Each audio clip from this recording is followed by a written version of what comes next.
Hello class. कल की class में हम लोगों ने पढ़ा था कि डाइजेशन ऑफ कार्बोहाइड्रेट का डाइजेशन कैसे होता है, और उसके सारे हम लोगों ने प्रोसेसेस को पढ़े थे, सारे एंजाइम्स के बारे में पढ़े थे। आज की क्लास में हम लोग एब्जॉर्प्शंस ऑफ कार्बोहाइड्रेट के बारे में पढ़ेंगे। कार्बोहाइड्रेट एब्जॉर्प्शंस का मतलब होता है कि जो कार्बोहाइड्रेट डाइजेशन के बाद बनने वाला फाइनल प्रोडक्ट मेनली जैसे ग्लूकोज, गैलेक्टोज या फिर फ्रुक्टोज को इंटेस्टाइनल ल्यूमन से कैसे हम इंटेस्टाइनल एपिथेलियम्स के थ्रू ब्लड में जाएगा। हम जो कार्बोहाइड्रेट डाइट्स में लेते हैं वो डायरेक्टली ब्लड्स में एब्जॉर्ब नहीं होता अगर वो स्टार्च या फिर डाइसेक्राइड्स फॉर्म में है। पहले उनका डाइजेशन होता है और उन्हें स्मॉल्स एब्जॉर्बेबल मॉलिक्यूल्स यानी मोनोसेक्राइड्स में उनको क्या किया जाता है, कन्वर्ट्स किया जाता है। कार्बोहाइड्रेट्स एब्जॉर्प्शंस मेनली स्मॉल इंटेस्टाइन्स के ड्यूडेनम और फिर जेजिनम में होता है। स्मॉल इंटेस्टाइन की इनर सरफेस पे कुछ सर्कुलर फोल्ड्स विलाई या फिर माइक्रोविलाई होते हैं जो एब्जॉर्प्टिव सरफेस एरिया को बहुत इंक्रीज़ कर देते हैं।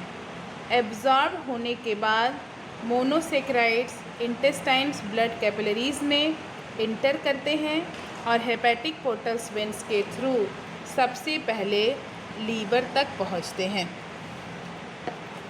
जो हम लोग डाइट्स लेते हैं, जैसे डाइटरी कार्बोहाइड्रेट में जो लेते हैं वो 3 फॉर्म में लेते हैं।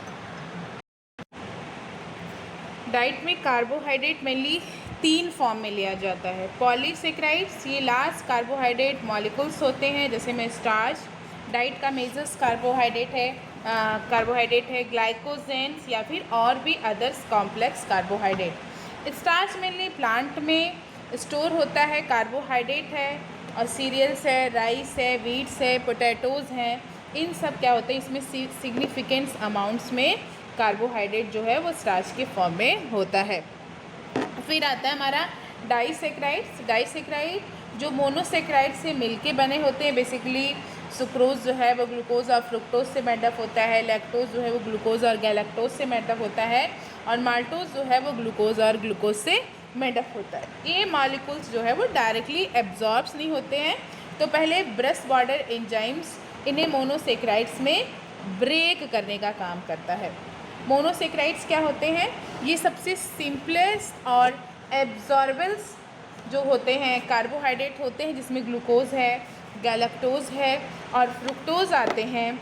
इंटेस्टाइन्स में कार्बोहाइड्रेट एब्जॉर्प्शंस मेनली मोनोसेक्राइड्स के फॉर्म में होता है। तो एब्जॉर्प्शन से पहले कार्बोहाइड्रेट डाइजेशन। देखो, कार्बोहाइड्रेट डाइजेशन को समझने के लिए सबसे पहले डाइजेशन को समझना काफ़ी ज़रूरी है। जैसे में पॉलीसेक्राइड्स है वो ओलिगो या डाई में डिवाइड हुआ, फिर उसके बाद वहाँ से मोनोसेक्राइड्स में गया, फिर उसके बाद क्या हो गया, एब्जॉर्प्शंस हो गया। अब हम पढ़ेंगे एब्जॉर्प्शंस ऑफ कार्बोहाइड्रेट्स कि कार्बोहाइड्रेट का एब्जॉर्प्शंस कैसे होता है।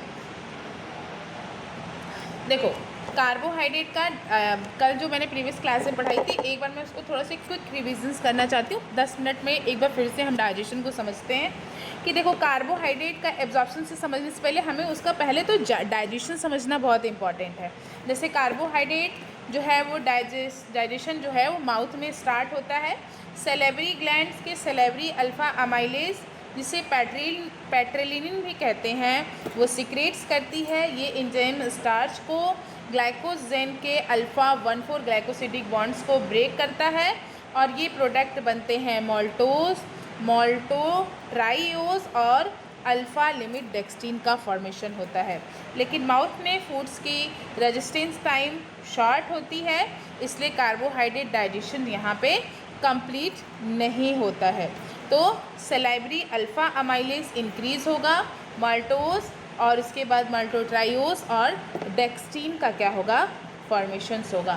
कार्बोहाइड्रेट डाइजेशन जो है स्टमक में ऐसे होता है कि जो स्टमक कार्बोहाइड्रेट डाइजेशन का मेजर साइट है वो है स्टमक में हाइड्रोक्लोरिक एसिड सिक्रीट्स होता है। जैसे जैसे फूड एसिडिक गैस्ट्रिक कॉन्टैक्ट के साथ मिक्स होता है, सलाइवरी अमाइलेज जो है वो धीरे धीरे इनएक्टिव होने लगती है, इसलिए स्टमक में कार्बोहाइड्रेट का डाइजेशन जो है क्या हो जाता है, लिमिट होता है। इस स्टमक में carbohydrate digestion mainly salivary amylase के टेम्परेरी एक्शंस की वजह से होता है, और मेजर डाइजेशन जो है वो स्मॉल इंटेस्टाइन्स में होती है। कार्बोहाइड्रेट का digestion in small intestine carbohydrate digestions का मेजर साइट है, जबकि पार्सली जो डाइजेस्टेड फूड है वो ड्यूडेनम में आता है। पेनक्रियाटिक अल्फा अमाइलेज जो है वो रिलीज होती है।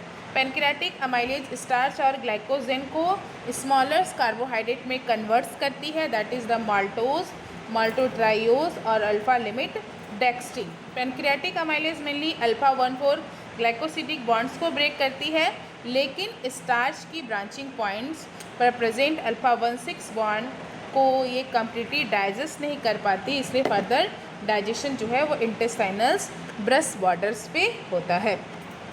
ये ब्रश बॉर्डर क्या होता है? ब्रश बॉर्डर जो है स्मॉल इंटेस्टाइन सेल्स के माइक्रोविलाई पे एक एंजाइम्स प्रेजेंट होती है, जिसको हम ब्रश बॉर्डर एंजाइम्स कहा जाता है। जैसे माल्टेज है, सुक्रेज है, लैक्टेज है, आइसोमाल्टेज है और ग्लूकोअमाइलेज है। ये एंजाइम्स कार्बोहाइड्रेट को फाइनल एब्जॉर्प्शंस मोनोसेक्राइड्स में कन्वर्ट्स होता है।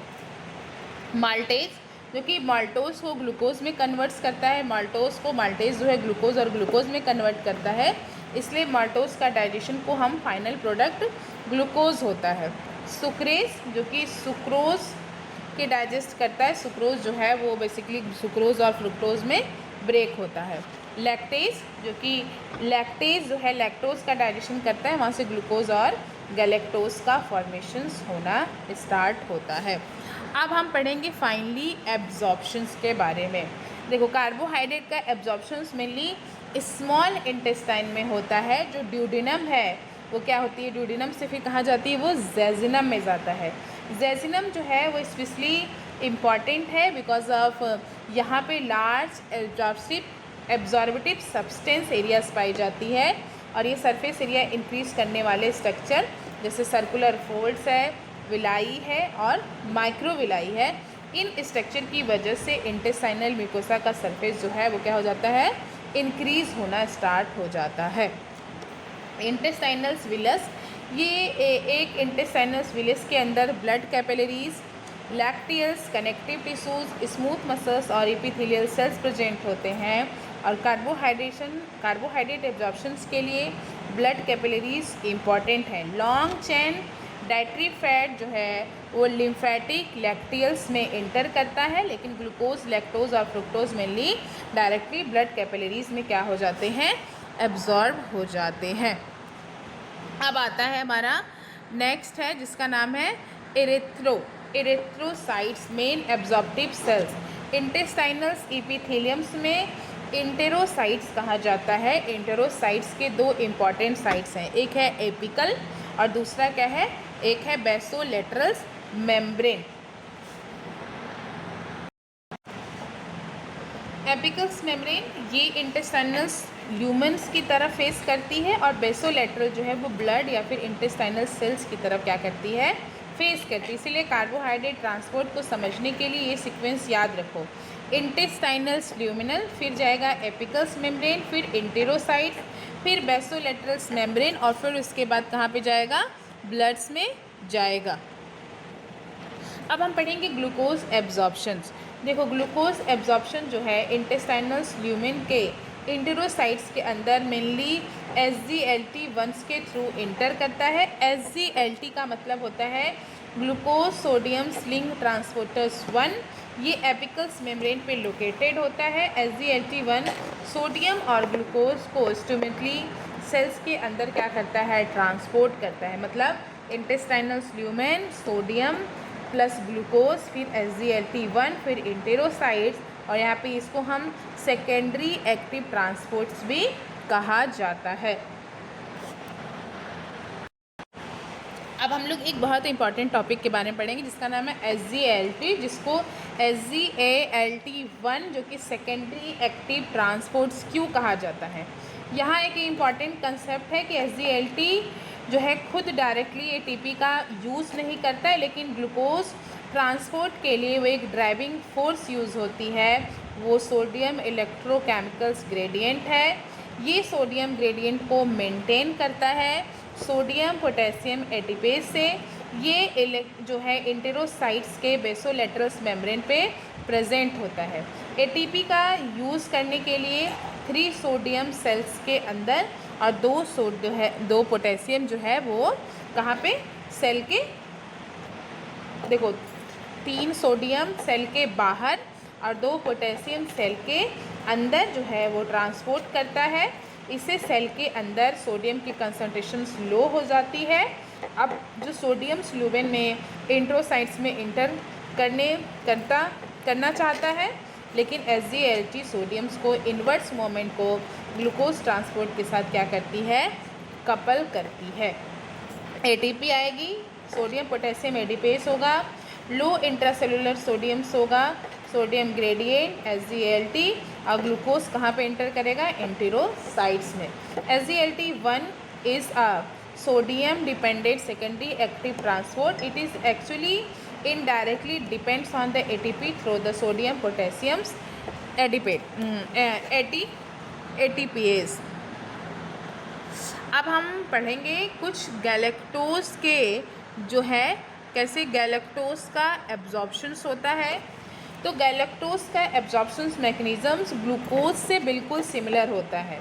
गैलेक्टोज इंटेस्टाइनल ल्यूमेन से, मतलब गैलेक्टोज प्लस सोडियम SGALT1 खुलेगा, एंटेरोसाइट्स में इंटर करेगी, वहाँ पे ग्लूकोज और गैलेक्टोज दोनों SGALT1 के थ्रू क्या हो जाएंगे, एब्जॉर्ब हो जाएंगे। बाद में गैलेक्टोज जो है वो बेसोलेटरल मेम्ब्रेन से मेनली GLUT2 के थ्रू ब्लड्स में क्या करेगा, इंटर करेगा। फिर आता है हमारा फ्रुक्टोज का एब्जॉर्प्शन। फ्रुक्टोज का एब्जॉर्प्शन जो है वो ग्लूकोज और गैलेक्टेज से थोड़ा डिफरेंट होता है।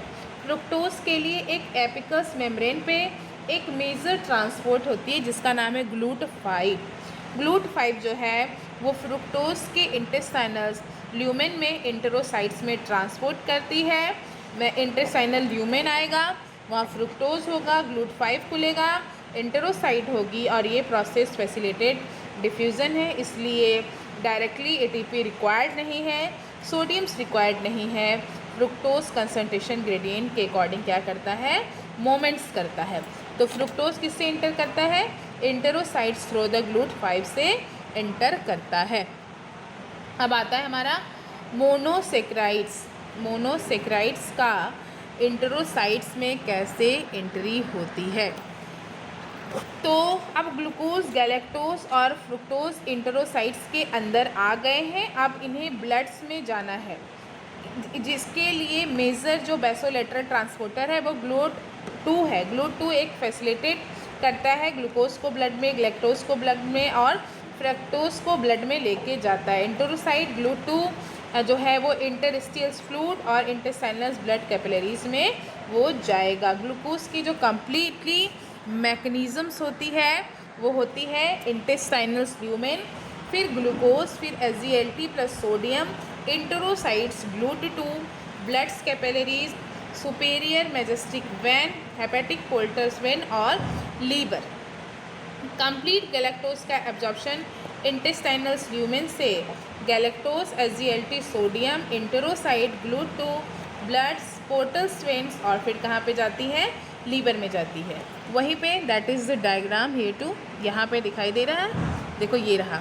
अब देखो फ्रुक्टोज का कैसे होगा। फ्रुक्टोज में फ्रुक्टोज कहाँ पे जाएगी, GLUT5 में जाएगी, इंटेरोसाइट फैसिलिटेड डिफ्यूजन्स होगा, पोर्टल्स वेन में जाएगी, फिर लीवर में चला जाएगा। अब ये हेपेटिक पोर्टल्स वेन जो है जो उसका सर्कुलेशंस वो क्या होता है, देखो एब्जॉर्प्शन जो होता है मोनोसेक्राइड्स का वो इंटेस्टाइनस विलाई के ब्लड्स कैपिलरीज में इंटर करते ही होता है। ये ब्लड जो है वो सुपीरियर मैजेस्टिक वेन से हेपेटिक पोर्टल्स वेन में जाएगी, फिर लीवर तक जाती है। इसलिए इंटेस्टाइन से absorb glucose directly systematic circulations में डिस्ट्रीब्यूट होने से पहले लीवर के पास होता है। जो लीवर ग्लूकोज कंसंट्रेशंस को रेगुलेट्स करने में क्या करती है, मेजर्स रोल प्ले करती है। एब्जॉर्ब ग्लूकोज का फैट लीवर और अदर टिश्यू में एब्जॉर्ब जो है वो ग्लूकोज के कुछ सेवरल्स पॉसिबल फैटेट्स की वजह से होते हैं। एनर्जी प्रोडक्शन हुआ, ग्लूकोज एनर्जी प्रोड्यूस करने के लिए यूज़ हो रही है, ग्लूकोज गया, ग्लाइकोलाइसिस हुई, पायरुवेट हुआ, acetyl coenzymes, TCA cycle, electron transport chain और एटीपी क्या हुआ, यूज़ हुआ। ग्लाइकोजेंस में क्या हुआ, ग्लाइकोजेन अगर ग्लूकोज की रिक्वायरमेंट इमिडिएटली नहीं है तो ग्लूकोज ग्लाइकोजेंस के फॉर्म में स्टोर हो जाती है। ग्लूकोज ग्लाइकोजिनेसिस और ग्लाइकोजेन जो कि लीवर और स्केलेटन मसल्स में होती है। फैट अगर एनर्जी और कार्बोहाइड्रेट अवेलेबिलिटी बहुत हाई हो तो excess carbohydrate fatty acid synthesize में कंट्रीब्यूट्स हो सकता है। Glucose acetyl coenzymes fatty acids और ट्राइग्लिसराइड्स का फॉर्मेशंस होता है। एब्जॉर्प्शन के बाद ब्लड जो है वो कहाँ पे जाता है, देखो एब्जॉर्प्शन के बाद जो ग्लूकोज का रेगुलेशंस है वो कैसे होता है। कार्बोहाइड्रेट रिच मील्स के बाद कार्बोहाइड्रेट इंटेक होगा, डाइजेशन होगा, मोनोसेक्राइड होगी, इंटेस्टाइनल एब्जॉर्प्शन होगा, ब्लड में ग्लूकोज का लेवल्स बढ़ेगा, पेनक्रियाटिक बीटा सेल्स इंसुलिन का सिक्रीशन करेगी, मसल एडिपोज टिश्यूज में GLUT4 एक्टिव होगा, ट्रांसलोकेशन होगा, ग्लूकोज का अपटेक बढ़ेगा, ग्लूकोज यूटिलाइजेशन होगी, ग्लूकोज का सिंथेसिस होगी और ब्लड का जो है वो क्या हो जाएगा, रेगुलेशंस हमारी बॉडी में हो जाएगी। अब हम देखेंगे कि कुछ इम्पॉर्टेंट ग्लूकोज ट्रांसपोर्टर जैसे में एसजी अभी हमने कौन कौन से देखे थे। एक स्मॉल इंटेस्टाइन में ग्लूकोज गैलेक्टोज के एब्जॉर्प्शन सोडियम डिपेंडिंग होती है, ठीक है। इंटेस्टाइनल्स के एपिकल्स मेम्ब्रेन में फ्रुक्टोज का एब्जॉर्प्शन होता है। इंटेस्टाइनल बेसोलेटरल्स मेम्ब्रेन लीवर और किडनी में मोनोसेक्राइड्स का एग्जिट और ट्रांसपोर्ट होता है। बेसोलेटरल्स मेम्ब्रेन में सोडियम ग्रेडियंट क्या होती है, मेंटेन होने का काम करती है। एसजी ग्लूट और एसजीएलटी में क्या डिफरेंस है। ग्लूट जो होता है वो transporter mainly facilitated diffusion perform करता है, मतलब डायरेक्टली वो एटीपी का यूज़ नहीं करता है, वो क्या करता है, उसको किसी तरह की सोडियम्स की रिक्वायरमेंट्स नहीं होती है, वो कंसंट्रेशंस ग्रेडियंट के अकॉर्डिंग क्या करता है, काम करता है, जिसमें GLUT1 GLUT2 GLUT3 GLUT4 और GLUT5 होते हैं। एसजीएलटी जो है वो एक ट्रांसपोर्टर है जो sodium dependent secondary active transport perform करता है। वो डायरेक्ट सोडियम ये भी एटीपी का यूज़ नहीं करता है, लेकिन इससे पोटेशियम्स की रिक्वायरमेंट्स होती है। सोडियम ग्रेडियंट एनर्जी प्रोवाइड्स करता है, ग्लूकोज कंसंट्रेशन ग्रेडियंट के अगेंस्ट भी ट्रांसपोर्ट करने का काम करता है। अब हम देखेंगे कि कौन कौन सा फैक्टर जो है वो बेसिकली हमारे जो कार्बोहाइड्रेट का एब्जॉर्प्शन है उसको इफ़ेक्ट डालता है। तो इंटेस्टाइनल सरफेस एरिया हो गया, इंटेस्टाइनल मोबिलिटी हो गई, डाइजेस्टिव एंजाइम्स हो गया, इंटेस्टाइनल म्यूकोसल्स इंटीग्रिटी है या फिर सोडियम ग्रेडियंट है। कुछ क्लिनिकल्स इंपॉर्टेंट है, कभी कभी गैलेक्टोज इंटॉलरेंस हो जाती है। ग्लूकोज आपने लैक्टोज लिया, मतलब मिल्क लिया, लैक्टोज है उसमें, लेकिन लैक्टोज जो है वो इनसफिशिएंट में रहा और उसको ग्लूकोज और गैलेक्टोज में नहीं तोड़ पाया, तो जिसकी वजह से वो क्या हो जाती है, इंटेस्टाइनल्स की ल्यूमेन में बची रह जाती है। ऑस्मेटिक इफेक्ट से वाटर इंटेस्टाइनल्स ल्यूमेन में अट्रैक्ट हो जाती है और लैक्टोज कोलन तक पहुंच जाता है। गट बैक्टीरिया फ्रेगमेंटेशंस करता है, गैस फॉर्मेशन, ऑस्मेटिक प्रेशर जिसकी वजह से ब्लॉटिंग्स है, एब्डोमिनल क्रैम्प है, फ्लूटेंस है और डायरिया जैसी कंडीशंस आपको देखने को मिलती है। कभी कभी ग्लूकोज और गैलेक्टोज मल एब्जॉर्प्शंस भी हो जाता है। कभी कभी जो SGLT1 है वो फ्रुक्टोज डिफेक्टिव हो जाती है। इस कंडीशन में ग्लूकोज का एब्जॉर्प्शन कम हो जाता है, गैलेक्टोज का एब्जॉर्प्शन कम हो जाता है, लेकिन फ्रुक्टोज एब्जॉर्प्शन जो है वो क्या हो जाती है, कम्प्लीटली प्रिजर्व हो जाती है because of glucose SG GLUT5 के थ्रू इंटर करती है। तो कभी कभी फ्रुक्टोज मल एब्जॉर्प्शन हो जाता है, फ्रुक्टोज का एब्जॉर्प्शन कम हो जाता है, अनएब्जॉर्ब फ्रुक्टोज जो है वो कोलोन में पहुंचता है, गट बैक्टीरिया फ्रेगमेंटेशन हो जाती है, गैस और ऑस्मेटिक इफ़ेक्ट जो है वो प्रोड्यूस हो जाती है, जिसकी वजह से ब्लॉटिंग है, गैस है और डायरिया जैसी कंडीशन देखने को मिलती है। ये कुछ ORS वाला एक कंसेप्ट है कि डायरिया में जो है SGLT और ORS कितना इम्पॉर्टेंट होता है। डायरिया में बॉडी में क्या होती है, इलेक्ट्रोलाइट्स लूज़ होने लगती हैं, लेकिन जो इंटेस्टाइनल सोडियम और ग्लूकोज को ट्रांसपोर्टर मैकेनिज़म्स डायरिया में या इलनेस में क्या होती है, में फंक्शन में रहती है। जब ग्लूकोज और सोडियम टुगेदर एब्जॉर्ब होते हैं तो SGLT इंटेरोसाइड सोडियम एब्जॉर्प्शन और वाटर एब्जॉर्प्शन हो जाता है। इसीलिए ORS में glucose plus sodium plus water और कुछ उसमें और इलेक्ट्रोलाइट्स के कॉम्बिनेशन दिया जाता है। ORS का जो मेजर फिजियोलॉजिकल प्रिंसिपल है वो इंटेस्टाइनल सोडियम के कंसंट्रेशंस को बढ़ाना होता है।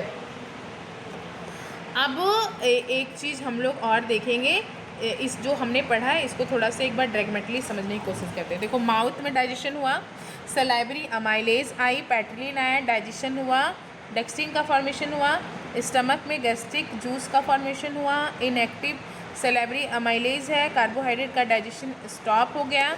स्मॉल इंटेस्टाइन पेनक्रियाटिक अमाइलेज जो कन्वर्ट किया स्टार्च को माल्टोज में, माल्टोट्राइओज और डेक्स्ट्रिन में। कुछ ब्रश बॉर्डर एंजाइम जो है वो क्या करेंगे, माल्टोज, सुक्रोज। टॉपिक पढ़ने वाले जिसका नाम है roles of carbohydrate in the diet. देखो, कार्बोहाइड्रेट जो कि 3 मेजर्स माइक्रोन्यूट्रिएंट्स से डाइट्स में, जैसे हमारा प्रोटीन है, फैट है और कार्बोहाइड्रेट है, ये हमारी बॉडीज़ का मेजर और सबसे ज़्यादा एनर्जी सोर्स है। कार्बोहाइड्रेट बेसिकली मेडअप होता है कार्बन्स, हाइड्रोजन, ऑक्सीजन से, और हम जो डाइट्स लेते हैं उसमें होता है मोनोसेक्राइड्स, उसमें होता है डाइसेक्राइड्स और उसमें क्या होता है, पॉलीसेक्राइड्स। आफ्टर डाइजेशंस जो डाइजेस्टिबल कार्बोहाइड्रेट्स है वो कन्वर्ट होता है ग्लूकोज में और हमारी बॉडी क्या करती है, उसको यूज़ करती है। जो मेजर सोर्स होता है हमारे कार्बोहाइड्रेट्स का वो होता है rice, wheat, maize, oats, potatoes, sweet potatoes, fruits, vegetables, pulses, beans, whole grains और एनिमल्स सोर्सेज। मिल्क और डेयरी प्रोडक्ट में लैक्टोज पाया जाता है। ग्लाइकोजेंस में स्मॉल अमाउंट में एनिमल्स के टिश्यूज़ में पाई जाती है, बट एक मेजर डाइटरी कार्बोहाइड्रेट सोर्स नहीं होता है।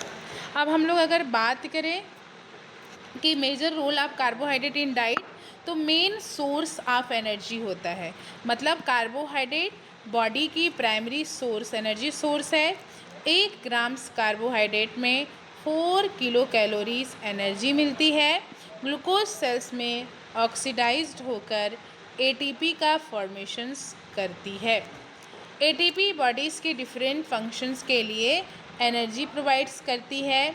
ग्लूकोज इंटर करता है सेल्स में और वहाँ पे ग्लाइकोलाइसिस करता है, TCA साइकिल करता है, इलेक्ट्रॉन ट्रांसपोर्ट करता है और ATP का फॉर्मेशन करता है। ATP जो कि एक करेंसी, एनर्जी करेंसी होती है सेल्स की। Carbohydrate physicals activity, muscles contractions, brain function, heart activity, cellulars metabolisms और बॉडी के टेम्परेचर्स को मेंटेन करने में हेल्प करता है। अब important for the fuels for the brain. देखो, ब्रेन जो है वो नॉर्मली एनर्जी के लिए ग्लूकोज का एक मेजर फ्यूल्स की तरह यूज़ करता है, इसलिए एडिक्वेट कार्बोहाइड्रेट इंटेक जो है वो बहुत सारी कॉग्निटिव फंक्शन के लिए सपोर्ट करता है। जैसे ग्लूकोज ब्रेन सेल्स के पास गया और ब्रेन सेल्स ने क्या किया, उसको एनर्जी दी। लेकिन अगर आप आफ्टर बहुत लंबे समय तक फास्टिंग या फिर स्टारवेशंस में हो तो ब्रेन क्या करता है, कीटोन बॉडीज़ का यूज़ करने लगता है। वो धीरे धीरे ग्लूकोज पे डिपेंडेंस कम कर देता है। पर कार्बोहाइड्रेट जो है वो नॉर्मल्स इम्पॉर्टेंट है हमारे नॉर्मल्स कंडीशंस के लिए। फिर आता है, ये हमें एनर्जी देता है फॉर द मसल्स एक्टिविटी। देखो, फिजिकल्स एक्टिविटी के टाइम मसल्स को एनर्जी की हाई रिक्वायरमेंट्स होती है मसल्स ब्लड ग्लूकोज को, मसल्स ग्लाइकोजन को और फैटी एसिड्स का यूज़ करते हैं। डाइटरी कार्बोहाइड्रेट, जैसे आप एक्सरसाइज कर रहे हो तो कार्बोहाइड्रेट डिराइव्ड एनर्जी जो है वो सप्लाइड होने लगती ग्लाइकोलाइसिस के थ्रू। डाइटरी कार्बोहाइड्रेट जो है ग्लूकोज मिलता है और एक्सेस ग्लूकोज ग्लाइकोजन के फॉर्म में मसल्स में स्टोर हो जाते हैं। जब आपने फूड्स कार्बोहाइड्रेट लिया, ग्लूकोज हुआ, मसल्स ग्लाइकोजन हुई और एनर्जी मिली ड्यूरिंग द एक्टिविटी। इसीलिए जो एथलेटिक्स या फिर फिजिकल्स एक्टिविटी इंडिविजुअल्स के लिए एडिक्वेट कार्बोहाइड्रेट्स काफ़ी इम्पॉर्टेंट्स होता है। ग्लाइकोजन फॉर्मेशंस एंड स्टोरेज या फिर glycogen storage of glycogen as a energy. Excessive glucose जो है वो ग्लाइकोजन्स के फॉर्म में स्टोर हो जाता है, जहाँ पे 2 मेजर साइट्स है। एक है लीवर जो है वो ग्लाइकोजन्स को ब्रेक करके ब्लड ग्लूकोज लेवल्स को मेंटेन करता है। स्केलेटन मसल जो है वो प्राइमरी यूज़ होता है मसल्स कॉन्ट्रैक्शन के लिए और इस प्रोसेस को हम ग्लाइकोजेनेसिस के नाम से जानते हैं। जैसे एनर्जी की रिक्वायरमेंट्स होगी ग्लूकोज 6 फॉस्फेट में और फिर ग्लूकोज 6 फॉस्फेट से इस प्रोसेस को हम ग्लाइकोजिनोलाइसिस के नाम से जानते हैं। प्रोटीन स्पार्किंग एक्शंस, कार्बोहाइड्रेट जो है वो एक इम्पॉर्टेंट रोल प्रोटीन के एनर्जी के लिए यूज़ होने से बचाता है। नॉर्मल बॉडी जो है कार्बोहाइड्रेट से एनर्जी ऑब्टेन करती है। अगर कार्बोहाइड्रेट इंटेक बहुत एडिक्वेट हो तो बॉडी को एनर्जी के लिए स्टोर फैट के साथ साथ प्रोटीन को भी यूज़ करना पड़ता है। और जैसे कार्बोहाइड्रेट एनर्जी और प्रोटीन जो है ग्रोथ और रिपेयर्स और फंक्शनल्स रोल्स के लिए इसका यूज़ होता है। उसके साथ अगर ग्रोथ करनी हो, टिश्यू रिपेयरिंग है, एंजाइम सिंथेसिस है, हार्मोनल सिंथेसिस है, फॉर्मेशन ऑफ स्ट्रक्चरल प्रोटीन है या फिर मसल्स और टिश्यूज़ को मेंटेन करना है तो वहाँ पे इसका हम क्या करते हैं, रोल्स प्ले करते हैं। ठीक है, अब हम लोग कल की क्लास में पढ़ेंगे कार्बोहाइड्रेट की डिफिशियंसी होने पे हमारी बॉडी जो है क्या करती है।